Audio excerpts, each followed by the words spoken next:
I'm super delighted to have with me today Paul Stevens, who is the editor of Short-Term Rentals at International Hospitality Media. This is such fun, Paul, because we met back in 2019 at Host 2019, which seems like eons ago. It's a whole pandemic ago. And we sort of very briefly talked then, but we had a much better discussion when we were in Barcelona. A month or so back. So you interviewed me for Short-Term Rentals, so I'm getting my own back now. And I know this is probably a little bit unusual for you to be on the other side of the microphone. So welcome. Thank you very much. And honestly, really flattered to be on this podcast as well. And so close as well to your 500th episode. So congratulations on all the success, and shows the respect the industry has for you. Oh, well, thank you so much. Yeah, hitting that milestone was something else. And I sort of reflected back. Oh my gosh, it's 9 years since we started this, and we have not missed a week in 9 years. And I envy some of the podcasters who do, well, I'll do a season of 10 episodes and then I'll take 5 weeks off. Yeah, I know that feeling as well. But it's funny, you mentioned that introduction there, but I think when we spoke in Barcelona, we couldn't quite remember where we'd met each other before. Yes. We knew what we had, but we couldn't remember the event. So it's great. And that Host 2019 was, I don't know, there was something about it. I don't know if you felt the same, because you go to a lot of conferences. There just seemed something about it that was different. It was vibrant, and they had all the little educational stuff, but it was almost so the exhibitors were in the middle and the education was around the edges. Like it was a little bit different from what we normally see. What did you think about that one? Yeah, I mean, Host feels like such a long time ago, as you mentioned. That was 2019, prior to the pandemic, and you think of all the other topics that have sprung up or the speakers that have emerged. But I just remember this was I think it was a one-day conference, and I just remember the absolute buzz in London. And that was, again, before anything where, we'd gone 6 months without being able to see each other or just talk on Zoom like we're doing now. But I think that's given the framework for people to look at, what other events can do really within the space. We have these breakout stages and the networking, and I think that's really what sort of stands out with a lot of these events as well. Everyone always tells me the networking is the key thing that they're there for, and that's almost covers the entrance fee really. But I think as time's gone on as well, the quality of the agendas and being able to think outside the box, sort of evade maybe the usual carousel of people that you get in the industry talking and look further afield. I think people really, really value those insights as well. Well, you organise events. We're going to come on and talk a little bit more about the short-term rentals events a bit later on. But forgive me, I haven't even introduced you really. You're the editor of Short-Term Rentals. You're a journalist. What got you into this current role? Because I looked through your LinkedIn profile, and you've done some stuff. You've done a month internship with the Telegraph in their sports division. So, give us the backstory. It was just a week on the Telegraph, but you could literally put a week in the LinkedIn profile. But yeah, that came back actually through a contact through my family, and me being a big sports fan as I am. I mean, football and tennis are really two of my big passions in life, and it was the week that I got to do the Telegraph was the week that the football season was starting up again, or soccer as some of your listeners will use that term. But the season was starting up again, and they effectively asked me, would you like to do a couple of previews for the football season? And of course, I was not really going to refuse that opportunity. So I got, I think, 3 bylines in the space of a week. And if we just got as many additions as we could, just pick them off the tables, and that just gave me such a buzz really to be part of journalism. And I remember the Ashes was on, and the Ashes is on at the moment, the cricket. But I think sport and travel, I think when I left university, because I'm actually a languages graduate and I studied French and Spanish, so it was quite a natural progression really into travel. But I always knew it was going to be travel or sport, and I guess here we are now. So actually, suddenly realised we have so much in common. So I'm learning Spanish, Duolingo, Excellent. the Duolingo message, on a 61-day streak now. So I've got 500 words. What's your record though? I don't know. I'm not paying much attention to those stats. Football. I've just finished the entire season of Ted Lasso, so I know everything about football. Excellent. And as far as tennis is concerned, I'm sorry, I'm a pickleball player. So, let's go back. Lots in common. Lots in common. So let's go back to rentals. So what got you to short-term rentals then? What was it that came out and said, oh, yeah, let's go into this industry? I think everyone says, and across the 500 or 501, 502 episodes that you've done, I would be sure that a lot of your guests would have said that they've kind of fallen into this space by accident. I mean, I'm quite young. I'm 28. It was only 6 years ago I graduated from university, had a 4-year course, so I was studying at uni for 3 of those years. I had a year in France where I was part of my degree. Came out of university, like a lot of people, not really quite sure what I wanted to do. And it feels like such a big decision, making the first step into your career, really. So I did a couple of internships and just really trying to get myself on the ladder in journalism, which is, as we know, very difficult to do. So I did a sort of a short course really in journalism for 6 months in Brighton here in the south of England, and that equipped me with, I think, a lot of the skills that I've been able to take forward.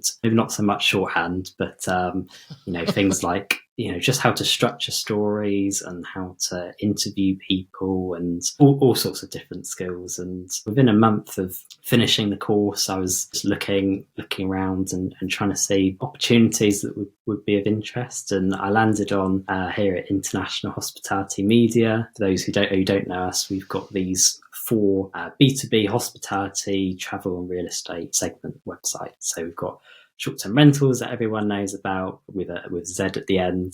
We've got Boutique Hotel News, Service Department News and Urban Living News. So really covering the broad landscape of travel, hospitality and real estate. And at the time, Short-Term Rentalz was just starting out and they wanted someone to come in and launch that. And here we are now, coming up to 5 years later, and I can honestly say it's been such a whirlwind when you consider that, we've gone through pandemic, we've gone through, geopolitical tensions, we've had, businesses shutting. It's really difficult times, but at the same time, we've possibly been able to position ourselves as quite a respected source in the industry, and love getting the opportunity to meet new people and get the chance to converse with you as well. Short-term rentals may not be as well known in the US as maybe other short-term rental news publications. So I want this out there for people to go to Short-Term Rentalz, because I guess I've been doing this for about a year, and every so often I land on the page and I start reading through some of the articles, and there's such a wide perspective across the globe, because you cover, from Asia and Europe and the North Americas and just everything that happens across the world. And it really is interesting to see the commonalities between us all. We're not much different, whether we're operating, a small property management company in Delaware or something in Sydney, Australia. I completely agree, Heather. And one of the things with Short-Term Rentalz, and that we've really tried to push, maybe as we've grown our presence more in the States and attending more events, is there's still in some ways this perception that because we're UK based, that we cover UK stories or we cover Europe. And I think if people really take the time to look, we've covered stories just this week in regulations in Malaysia. We've covered Sweden. We've covered Saudi Arabia. There's something happening everywhere in the world, and I could honestly write double, triple the number of stories that I do. But definitely some commonalities, and we can talk about some of those as well in this interview. But every market is also distinct in its own way, and I think it needs that representation on the media stage, on events as well. And our audience is actually 60% US based. I think a lot of that comes down to just the stories that you're covering in that region, and the sheer volume of people. But we're part of a much wider industry, and I think there's a lot of opportunity for us to keep growing and keep providing coverage of these markets. Yeah, it's in the introduction I talked about this new term of mine, parochialism, where we tend to concentrate on the local aspect, the things that are going on in our immediate surroundings, and not looking outside. And I think it really is important to understand that it is this wider view of the industry goes much wider than where we currently are. I wanted to get your thoughts on something that's happening it seems to be percolating at the moment, and I don't know if it's going to do a percolate and then blow up. I mean, how do percolators blow up? I don't know, but this is what seems to be coming up as a divide between the professional property managers and hosts, and what are we calling ourselves? Are we calling ourselves short-term rentals? Are we calling ourselves vacation rentals or holiday lets? I don't know if you've listened to any of the recent podcasts, the panel that Will Slickers did. I'd say I did, yeah. Which was interesting. I'll put a link to these on the show notes. The No BS podcast where they interviewed Bill Faith. That was a really interesting one, because that sort of got me thinking, this is percolating quite strongly now in terms of what we are calling ourselves. Now, you went to Skift recently in New York. How would you describe Skift before I go on? How would you describe it? As a publication, as an event? Yeah, it's a travel. Yes, is it aimed at travel executives? It's pretty much like a business intelligence platform, right. I guess they would say. And whereas short-term rentals is solely focusing on short-term rentals and in all different parts of the world, I guess Skift possibly does it on like a broader scale, but they're looking at different travel verticals as well, so airlines, tours and activities, which is a really interesting space right now as well. And yes, very. So did you see? Did this come up at all in discussion while you're at Skift? In that with that slightly different audience. I think so. It's on a broad scale, and they had so many presentations throughout the day covering so many different topics, and it comes actually now as we're trying to organise our own agenda for a summit in October. But I think you're absolutely right about what exactly do we call this industry right now? What might have started out as short-term rentals, vacation rentals, now you're starting to see some blurring of the lines really, and you've got these terms such as flexible rentals coming up as well. And what even is a short-term rental now? That's almost the hardest question in this industry. What was 30 days or less could be interpreted in different ways now. And of course, with our websites as well, we're looking at this convergence and blending between asset classes and service departments, and on the urban side as well. But it's interesting, and I'm not sure what you think about it, but I think on the if you ask regulators, I think they would see short-term rentals and vacation rentals, they'd probably group them together as the same thing or something, and they're just thinking that this is, they're all the same properties and creating disruption in neighbourhoods, but it's much wider in reality, as we know. And in terms of if you're looking at guest demographics, or if you're looking at length of stay and the sort of rise of workations and staycations as well. Yeah, that's interesting, because the pandemic brought out, the digital nomads and the longer workations, and it's really interesting. But I have to say, if we had to change the name, then both you and I are in a pickle. Exactly. I mean, we'd kind of have to stick with the Z as well at some point. But it's interesting. I did, veering off topic slightly here, but I did a story about a company called Thinking Traveller a couple of weeks ago, and it's a kind of a luxury villa rental company here in Europe, and some people may know it. And it was interesting that they had kind of undergone this brand refresh where they were essentially taking out the word rental from their branding and marketing, and it just sort of got me thinking whether that word rental now is almost I don't want to say a taboo word, but maybe people are going to start shifting away from that, and we're going to see new terms popping up all the time. That's an interesting one. I hadn't thought about that. I'm actually on the Thinking Traveller website. It's not. We met the founder at Skift, actually, and interesting enough, just walked right past us. So if Hugh is watching this, then it was great to meet you. Yeah, I'll take a look at that, because that's a really interesting topic. That whole, take rental out of it. Not going there, not going there right now. You need a whole other podcast for that. Yeah, but that's it will be interesting to see how this moves on. Will we be changing the way what we call ourselves? I just hope we don't end up saying, okay, let's get rid of vacation rentals and short-term rentals and holiday lets, and we'll just call ourselves Airbnbs.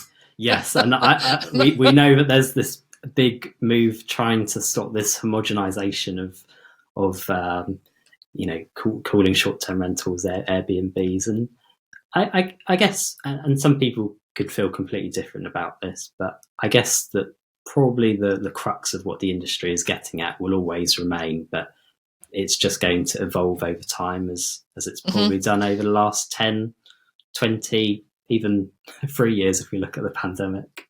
Yeah, exactly. I will put links to both the Will Slickers panel and the No BS podcast episode with Bill Faith, because, as I say, that was an interesting one. I did wonder after that whether I should start dropping F-bombs throughout my podcast. Is that going to get me a lot more listeners? I'll try and keep the expletives on the down low this time. Yeah, but both of those episodes are really make really good listens, and really get you thinking about what's happening outside your local business. Let's move on to the Shorties Awards, because this is something that's developed over the last couple of years, and it really took off this year. So can you tell us what the Shorties Awards are and where they're going? Yeah, so it's funny now, when I go to events or speak to people, sometimes more people have heard about the Shorties than our actual website, which is quite an interesting phenomenon. But essentially the Shorties Awards are our global award ceremony in person, we hope, for the global short-term vacation rental industry. And we started it back in 2020, would you believe? We had the first edition of the awards in March 2020, and very, very lucky to get it in. We did it on a boat cruising down the Thames, and I think that really set the tone for the next few years. Really, it's a different type of award ceremony where it's not a black tie, it's not an incredibly formal type of event. We will change the location each year to have something that's completely unique and memorable for. In some ways, it is like us being a host for guests as well, because we've had the awards on a boat. The second year we were in lockdown, so we had to record the whole thing on Zoom. The third year we were on a rooftop balcony overlooking the Tower of London. This year we were at the big Orbit sculpture outside the Olympic Stadium. So that's something that's quite big for us. But we have these 20 categories, and there'll be a couple of minor changes and tweaks each year, but Essentially, the awards are open for everyone really within the industry, covering hosts, property managers, like of all sorts as well, of urban or leisure markets. We've got categories for channel managers, booking platforms, membership platforms, glamping, camping type providers as well. So we've tried to create an awards that is as diverse and inclusive as possible. And I think looking back to 2019, when my boss and I sort of co-conceived this idea, we just thought, why is there not an awards ceremony that is synonymous now with the industry? And I guess, we just had that moment of thinking about it, and we're a year into the website, and I guess it's gone from strength to strength. We had almost 400 entries this year. We had, I think, about 60,000 votes in 5 days. So it's just really captured the imagination of the industry. I would hope that a lot more people will continue to get involved. So you say you had a lot of votes. So how are they judged? Yes, so because I see some of these, there have been awards out there, and it's just like people get out and say, everybody vote for me and keep voting, and you can have as many votes as you can press the button. Yeah, absolutely. I think perhaps to some degree initially there's some cynicism based perhaps on people's traditional perception of awards, that it is always sponsors and people's friends, etc., winning. So we very much tried to eliminate any type of bias, and we've got a judging panel again that changes each year, and we try and get a broad range of perspectives as well. So each judge, hugely experienced, and a diverse range of individuals, again from short-term rentals and broader hospitality landscape as well. They'll typically be judging maybe 2 or 3 categories before we advance to a shortlist stage. And that's really when you start seeing all the buzz on social media, and people, they want to shout about making a shortlist, which is a big achievement in itself.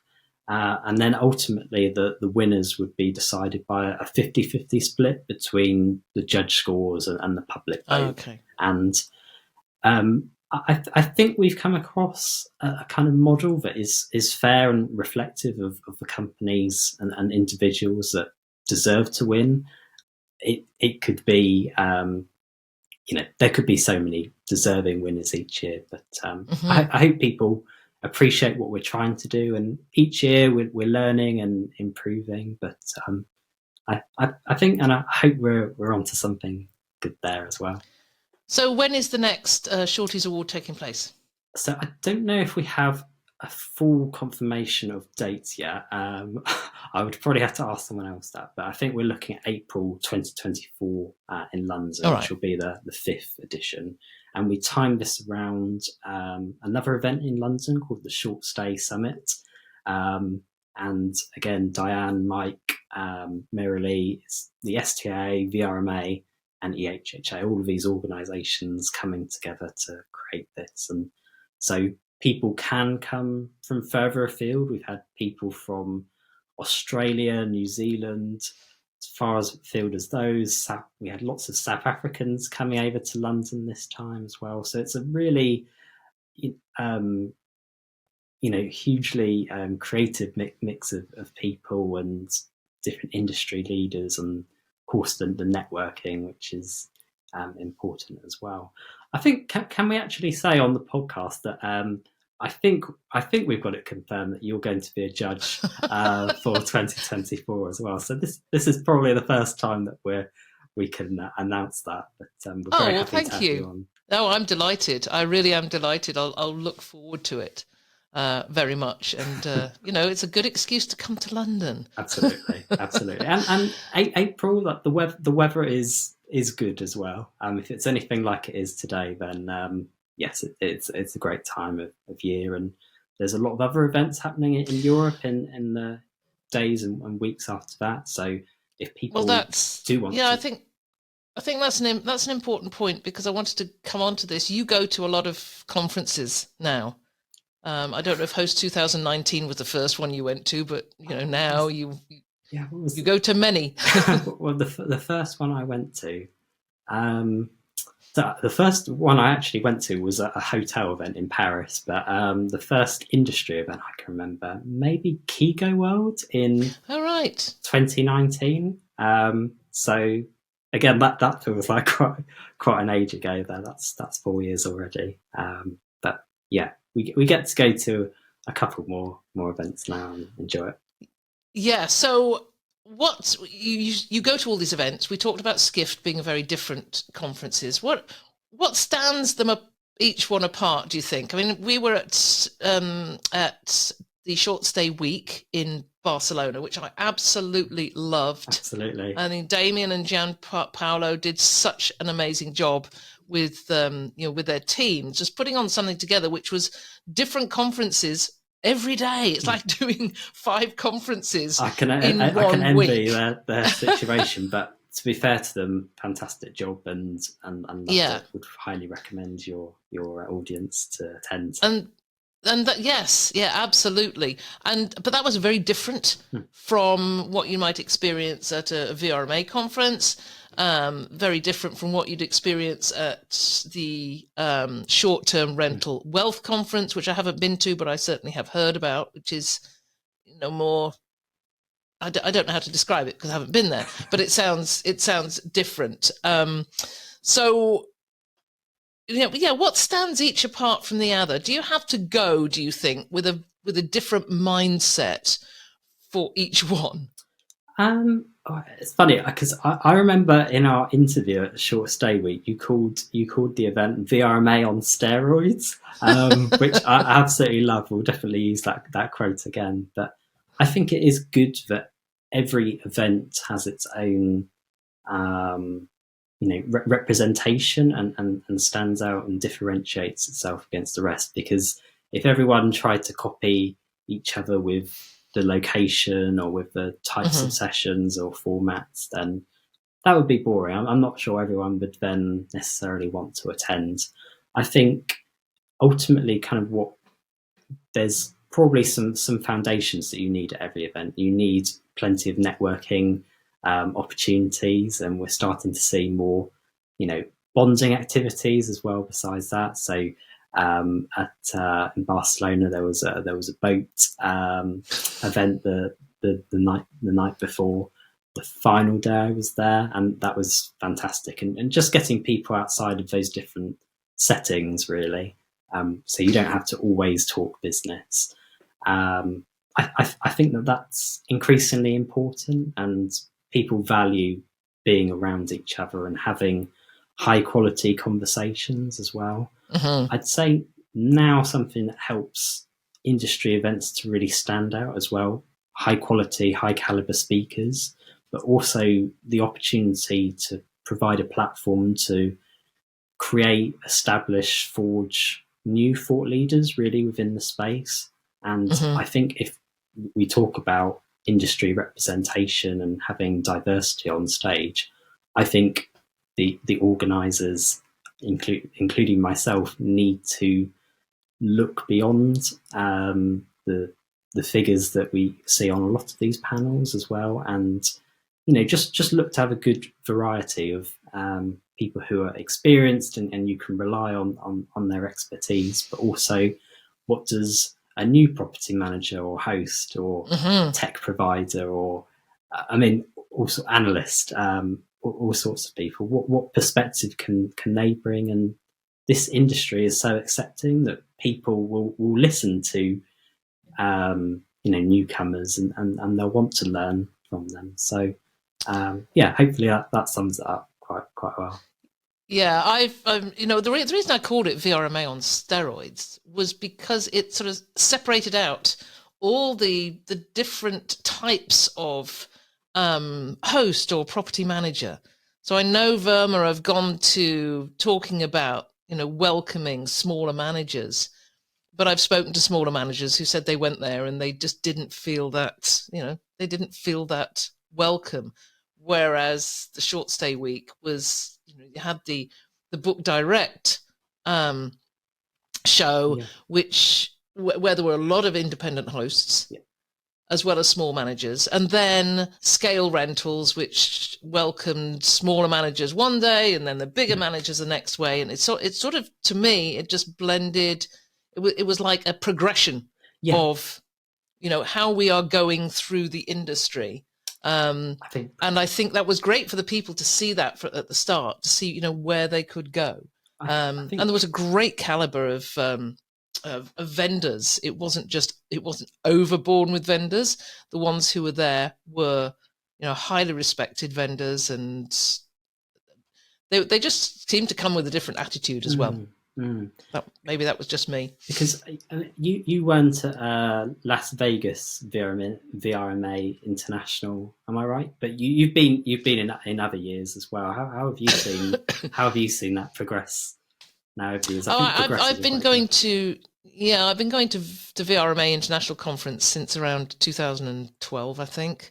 Been to a lot of them, and they're just so massive now. And you need an aircraft hangar for the exhibitor space, which in itself is okay. If you want to go, and it's like going into a massive mall. Or just like scrolling through Amazon. Las Vegas was my first experience of a VRMA International as well, and you're only sort of hearing stories from other people about what it's actually like, and nothing can really quite prepare you for 2,000 people in the same room. And I think we obviously want to increase our presence in the States and be attending more events. And I think also when we attend other events as well, you're looking at what works, maybe what doesn't work so well, and really how you can improve and maybe also differentiate yourself from other events in the market. But I believe I'm going back to VRMA International this year, and fortunately I've been given my first opportunity to speak on a panel as well. So I'm looking forward to that, and hopefully there'll be a lot more people coming over from Europe or other parts of the world. It was an amazing experience. Yeah, I will be in Orlando too. I'm on a panel as well. So amazing. Yes, we will get to speak in person again. I want to sort of go back a bit to what we were talking about at the beginning. So we talk about commonalities and differences. Well, we talked a little bit about differences, but you've got a session at the Short-Term Rentals Summit in London. With the working title at the moment of Sustainable Hospitality, Unlimited Desire versus Limited Resources. And I wanted to bring up this topic of sustainability because I believe it's a massive topic going forward in this industry. Booking.com have been doing surveys for the past couple of years on sustainability. The stats which they are bringing up saying that, people are booking more sustainable properties and they're actually going out and looking for them now. And of course, with the real pioneering work that Bob Garner's doing, that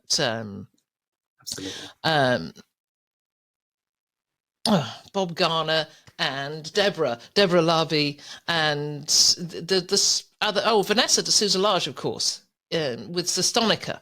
So there's some pretty powerful voices now in this world of sustainability, and I wanted to ask you that, with all your connections across the world, seeing what's going on, how important do you feel that the whole sustainability issue is going forward to 2024 and beyond? Well, I guess firstly I should say actually it's great to see. Bob is, I think, the ultimate or the real crusader for this, and now we're starting to see more people listening and highlighting sustainability and creating businesses that revolve around this as well. So we feel that it's a responsibility of us as a media publication to be covering it in our publication and following through with that on events as well. So you mentioned, we've currently got this working title of Sustainable Hospitality,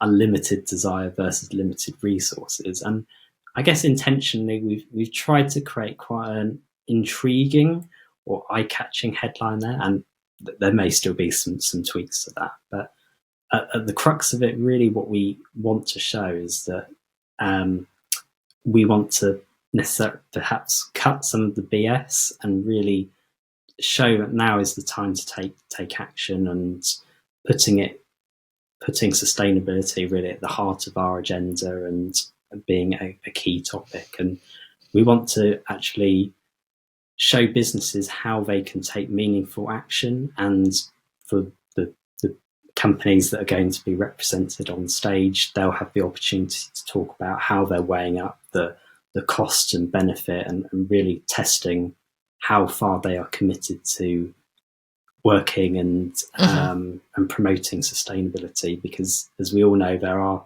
issues with some greenwashing as well, and I think we can have a really impactful conversation in London. So, yeah, I hope people are looking forward to that. Yeah, it's I think so. I've interviewed Bob and I've interviewed Vanessa on the show relatively recently. I mean, it's great to see that those initiatives that seem to have started with Bob before the pandemic, and he has just kept with it and worked at it and worked really, really hard to bring Enviro Rental to us. There will be a link to Enviro Rental in the show notes as well, because that's and of course a link to Sestonica, and I'll put a link to Deborah's new course as well, because it's something that is very dear to my heart.